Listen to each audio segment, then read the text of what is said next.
여러분 독서를 이제 하다 보면 소위 말해서 어떤 책을 두고 이렇게 덕후들이 있습니다. 그러니까 이 책이 너무 오래되거나 혹은 굉장한 책이라서 사람들이 그것을 읽고 좋아하고 일종의 이제 컬트적인 모습으로 이 집단을 형성하는 책들이 있는데, 이 최근에 그 영화의 듄이라는 영화가 있어요. 이제 그 영화가 사실은 영화가 아니라 어떤 한 작가가 쓴 이제 그 SF 영화인데, 그 소설인데, 그 소설을 둘러싼 엄청난 또 덕후들이 엄청 많습니다.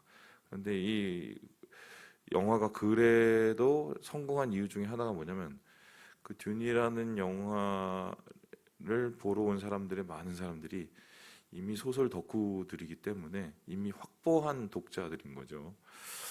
이와 비슷하게 훨씬 더 오랜 이 덕후를 형성한 이 책이 있는데, 그게 뭐냐면 삼국지입니다. 삼국지. 이 삼국지는 이 소위 말해서 뭐 남자가 태어나서 삼국지를 뭐 안 읽어본 사람은 얘기하지 말라고 얘기하는데, 제가 한때는 삼국지를 안 읽어본 사람이었어요. 맨 처음에는 뭐 읽어보려고 상당히 노력을 했습니다. 봤더니 뭐 어떤 사람은 유비파, 어떤 사람은 뭐 조조파, 어떤 사람은 뭐 이렇게 뭐 쭉쭉 나눠지잖아요. 그래서 이제 뭐 저는 그 삼국지를 읽으면 뭐 세상의 지혜가 보이고 뭐 어떻게 보이고 막 해서 진짜 그런 줄 알았어요. 그래서 이렇게 보는데, 보다가 1권 보고 한 2권 정도 보는데 도저히 볼 수가 없더라고요. 이유가 뭐냐면 재미가 없어서 그런 게 아니라 더러워서 못 보겠어요. 소위 말해서 인간의 모든 그 협잡이라고 할까요? 그리고 모든 그 인간상의 가장 더러운 모습들, 뭐 이런 것들, 그 정치와 권력을 둘러싼 뭐 여러 가지 또 암투 막 이런 게 이제 그려져 있는데, 모르겠어요. 그거를 지혜라고 한다면 지혜겠죠. 왜냐하면 세상이 그 모양으로 돌아가니까 많은 부분에 있어서. 근데 제가 이건 내가 왜 돈 주고 이걸 왜 봐야 되지 하고 덮었어요. 그래서 다시 목회하고 뭐 필요하니까 이제 그 삼국지를 완독했죠. 그런데 아직까지도 제 생각엔 삼국지가 그렇게 뭐 소위 말해서 세상의 모든 지혜를 다 끌어놓을 그럴 만한 책인가 그 물어보면 저는 좀 의문입니다. 왜 제가 오늘 이 말씀을 드리냐면, 오늘 우리가 읽는 이 아비멜렉의 이야기, 기드온의 아들, 그것도 첩의 아들이었던 아비멜렉의 이야기가 상당히 삼국지하고 되게 비슷한 부분이 있어요. 사람을 모아서 어떻게 하면 정권을 잡고, 또 어떻게 하면 권력을 쥐어잡고, 또 사람 마음을 움직이고, 또 어떻게 하면 또 숙청 작업을 하고, 뭐 이 얘기가 굉장히 비슷한 모습을 합니다. 뭐 지략이라고 하면 뭐 지략이겠죠. 이 아비멜렉이라는 사람은 어떤 사람입니까? 어제 우리가 함께 보았듯이 이 사람은 기드온의 첩의 소생이었어요. 기드온이 아들만 70명이고 뭐 아내는 엄청 많았겠죠. 왕의 의무는 하지 않고 왕의 권리만 챙겨 먹은 기드온, 그의 마지막 모습이 참 처음의 모습과는 전혀 다른 사람의 모습이지 않았습니까? 그런데 기드온이 살아 생전에는 크게 이런 것에 문제가 없는 듯 했어요. 그런데 모든 것은 그가 죽고 난 후에 그의 가족 속에서 임하게 되는데, 소위 말해서 이제 칼이 그의 가족에 이제 크게 재앙이 되는 것이죠. 아비멜렉이라는 이 사람의 이름처럼 이 아비멜렉은 나의 아버지는 왕이시다 이거예요. 기드온은 왕이 아닌데 기드온이 이 이름을 지었다는 건 이미 왕처럼 자기를 행세했다는 소리죠. 그런데 그러한 삐뚤어진 아버지의 모습이 이 아들에게 그대로 투영이 됩니다. 그래서 어떻게 하면은 내가 아버지처럼 왕이 될까? 어떻게 하면 내가 이 나라를 통치할 수 있을까? 이 고민을 했던 것 같아요. 그런데 그 길은 이제 상당히 멀었는데, 왜냐하면은 아버지의 아들이, 그것도 첩의 소생이 아닌 그냥 일반적인 아들, 그 소생이 70명이나 됐기 때문이에요. 그러니까 자기가 아버지의 대를 이어서 권력을 쥐어잡고 한마디로 왕이 되기 위해선 70명 대 1, 70대 1의 싸움을 싸워야 되거든요. 참 쉽지 않은 싸움이죠. 그런데 아비멜렉이 세상적으로 따지면 참 지략이 있게 이 싸움을 하게 되고요. 이 70대 1의 싸움을 잘 이겨내서 왕의 자리를 눈앞에 두게까지 하는 이 모습이 오늘 말씀에 나타나 있습니다. 자, 그렇다면은 한번 세상적인 관점으로 한번 이 아비멜렉의 이야기를 한번 읽어볼까요? 어떻게 이 사람은 이렇게 70대 1의 싸움을 그렇게 승리로 이끌 수 있었을까? 오늘 말씀을 보면은 사람을 모으는 법, 싸움을 하는 법, 권력을 쥐어잡는 법이 그대로 나타납니다. 우리 함께 우리 2절의 말씀을 같이 한번 읽어보도록 하겠습니다. 2절 말씀입니다. 시작. 청하노니 너희는 세겜의 모든 사람들의 귀에 말하라. 여룹바알의 아들일 70명이 다 너희를 다스림과 한 사람이 너희를 다스림이 어느 것이 너희에게 나으냐. 또 나는 너희와 고르김을 기억하라 하니. 첫 번째는 사람을 모읍니다. 사람을 모아요. 자기 사람들을 모읍니다. 지금도 막 정치인들 보면은 무슨 대선 캠프에 이 사람 저 사람 다 끌어모으고 여야 할 것 없이 사람 끌어모으기를 맨 처음에 다 시작하지 않습니까? 왜냐하면 사람에게서 힘이 나오기 때문입니다. 특별히 아비멜렉은 자기를 도와줄 사람을 어디서 찾냐면은 세겜이라는 지역에 가서 찾습니다. 그곳은 자기 어머니의 고향이었기 때문입니다. 학자들에 따라서는 이 세겜의 이 아비멜렉이 찾아간 그 동족이 누구일까 했을 때,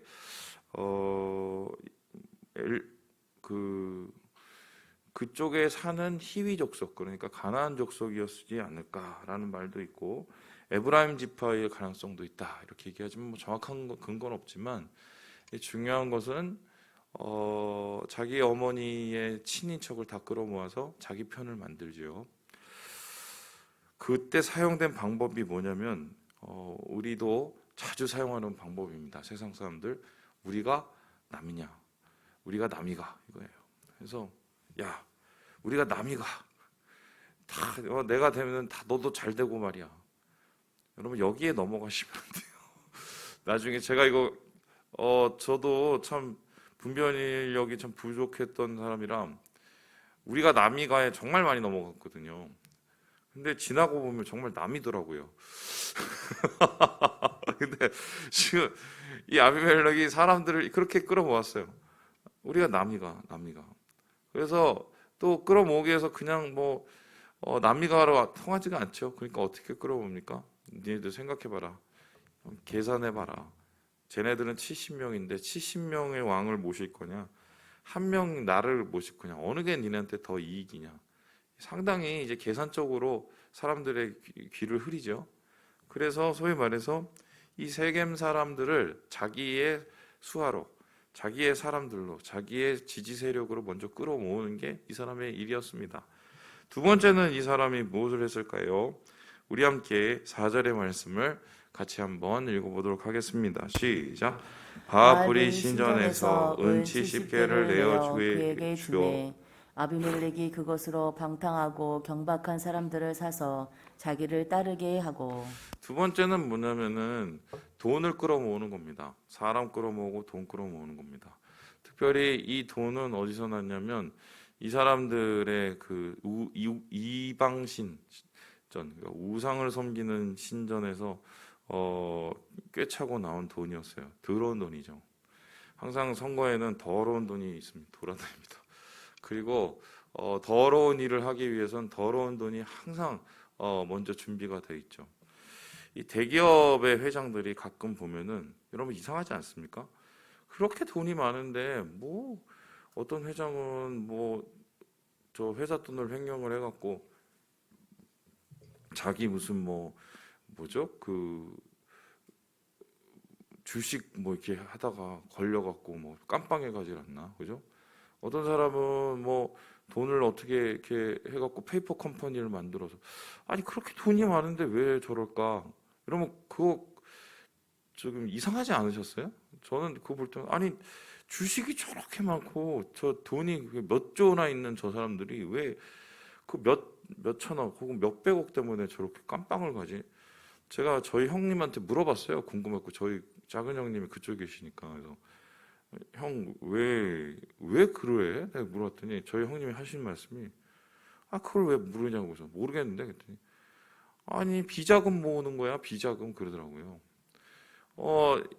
이 전면적으로 다 드러나는 돈은 돈의 흐름이 다 드러나니까 자기 맘대로 못 쓰고 자기 맘대로 못 쓰면은 더러운 짓을 못 한단 말이에요. 그런데 그게 아니라 비자금 손에 쥐지만 사람들이 보지 않는 돈을 갖게 되면은 그 돈으로 자기가 하고 싶은 일, 그것도 나쁜 일을 할 수 있단 말입니다. 예를 들어서 뭐 다른 사람들, 정치인들 뭐 로비를 한다든가 아니면은 뭐 개인적으로 어떤 다른 일을 도모한다든가 이게 다 비자금 끌어모은 일이었어요. 그래서 대형교회 목사님들 중에서도 욕을 바가지로 먹으시는 분들이 공통점 특징이 꼭 비자금을 끌어모읍니다. 근데 이 비자금으로 좋은 일을 하면 모르겠는데 좋은 일을 하면 비자금을 왜 만들겠어요, 그죠? 꼭 나쁜 짓을 해요. 자기가 하고 싶은 나쁜 짓을 해요. 지금 이 아비멜렉의 경우도 마찬가지인데 사람들 끌어모으고 더러운 돈을 끌어모읍니다. 그 이유는 뭐예요? 자기 형제들 죽이려고 그런 거였어요. 그래서 그 돈을 가지고 뭘 했습니까? 여기 보니까 방탕하고 경박한 사람들을 샀다. 깡패들을 동원한 거죠.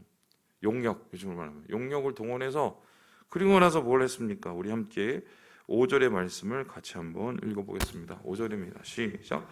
오브라에 있는 그의 아버지의 집으로 가서 여룻바알의 아들 곧 자기 형제 70명을 한 바위 위에서 죽였으되 다만 여룻바알의 막내 아들 요담은 스스로 숨었으므로 남으니라. 지금 보니까 어떻게 됩니까? 형제들 때려잡아 죽이는데 그 돈과 사람들을 다 소모해버려요.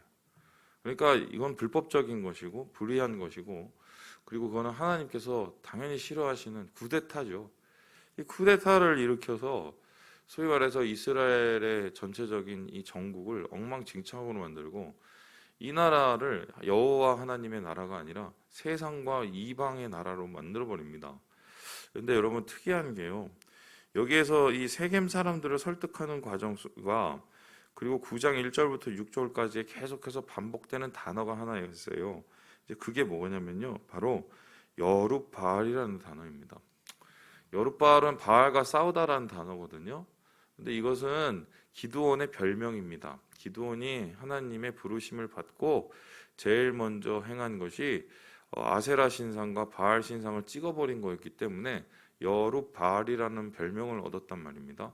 그런데 자기 아버지를 가리켜서 기드온이라고도 하지도 않고 아버지라고도 하지 않고 계속해서 여룻바알이라는 별명을 부르고 있는 이유가 무엇일까요? 이 전체적인 이야기를 보면은 그 이유가 나오는데요. 이 2절에 보면은 세겜의 모든 사람들이라는 말이 나옵니다. 이게 원어를 보면 어떻게 나오냐면 세겜의 모든 바알들이라는 말이에요. 그러니까 이거를 이제 학자들은 어떻게 해석하냐면 세겜에 있는 바알을 섬기는 인간들, 그러니까 지금 세겜에서 이방신을 섬기고 있는 인간들을 찾아가서 하나님이 싫어하는 일을 하는 사람들을 찾아가서 그들의 마음을 움직일 때 어떤 방법을 정말 추악하게 썼냐면 야 니네들 바알을 섬기잖아. 근데 여룻바알 알지? 그 바알하고 싸운 그 인간의 아들들 70명 이렇게 그 마음을 설득을 한 거예요. 그래서 지금 이 아비멜렉이 일으킨 이 쿠데타는 어떤 뜻이냐면 단순히 자기가 권력을 쥐어잡는 것에서 떠나서 이제는 완전히 여호와 하나님의 대적한 다른 정치 세력이 이스라엘 전체를 다 장악해버리는, 한마디로 이 영적 전쟁에 완전히 역전을 뜻해요.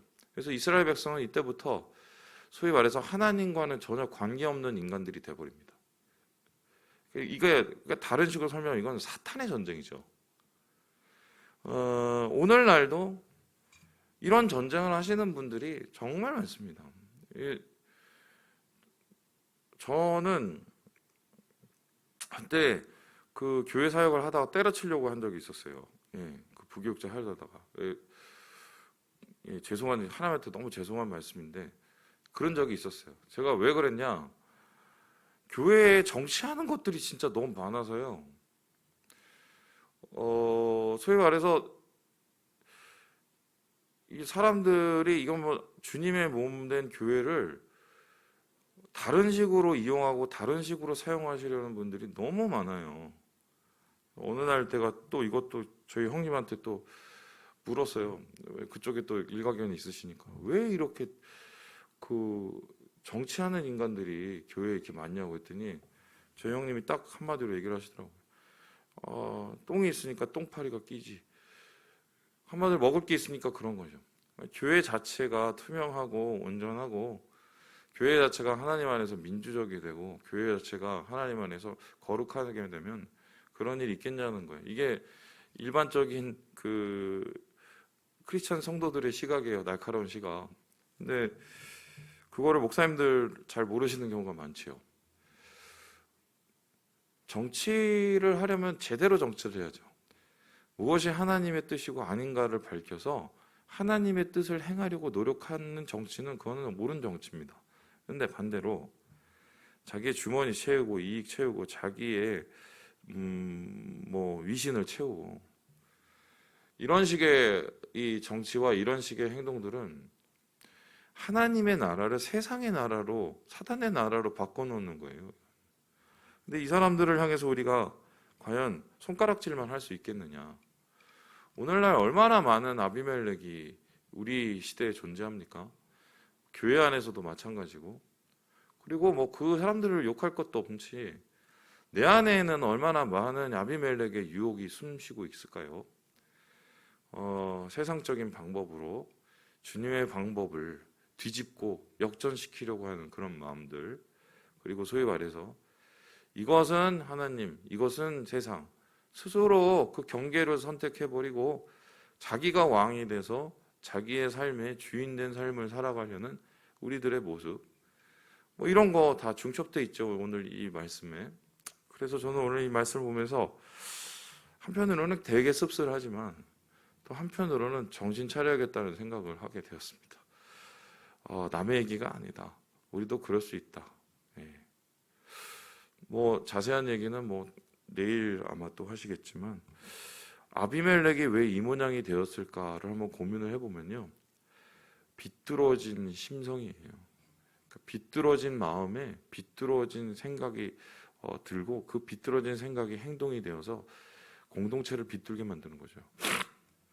말씀을 마칩니다.